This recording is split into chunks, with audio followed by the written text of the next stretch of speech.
Alright guys, so next up for the stocks that we're breaking down this morning is Ethereum, or ticker symbol ETH, you guys.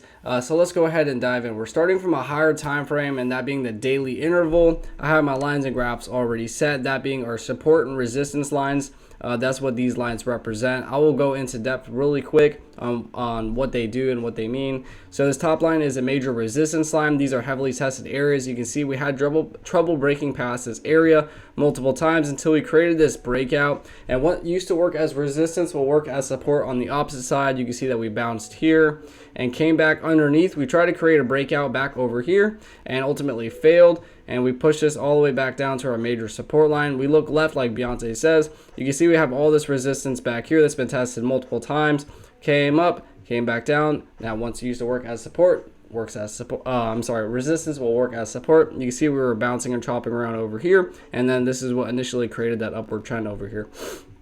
And then more closer to where we're at, you can see we tested this area multiple times. You see all these candle wicks coming through this area and either bouncing or rejecting from this level. And you can see ultimately we bounced all the way up, broke past this minor support and resistance. We look left. You see we had trouble breaking past over here, and we used it as support over here and over here. Okay, so now that we got that out the way, let's go into where we're at currently. Okay. You can see that once we tested this support, you guys, we came up and broke past this minor resistance. That's exactly what I explained yesterday on the update, that we wanted to see us to break past the $2,500 level, and that if we did, that we would come up and need to come back down and retest this support level for further confirmation. And what this actually does is creates this higher low and basically forms this upward trend that we want to see. You're never ever going to see an upward trend where it's just green candle bar just forever, you guys. We have to have at least a 50% retracement for it to be a healthy upward trend. Okay, it's not going to be something like this. Even though this is good to see, it doesn't happen all the time. This is actually a parabolic move, and usually when you have a parabolic move like this, you have the same thing that happens to the opposite of it. Okay, so you can see we had this parabolic move up and this parabolic move down. So that was completely normal. That was definitely predicted. Once we were back here, I had made updates about that. But yes, we are above the trend line as well. So getting in right now, I mean, honestly, it wouldn't be the worst decision. However, we are overextended, and I would wait for at least a little bit of a pullback down to the $2,500 level, or at least around the $2,578 level. Okay, and that being at the $2,578. Okay. Those areas could be great entries. You could have a mental stop loss below the $2,400 level. So if you drop below that, then you could definitely get out and wait for a better entry, and that being back at the $2,100 level.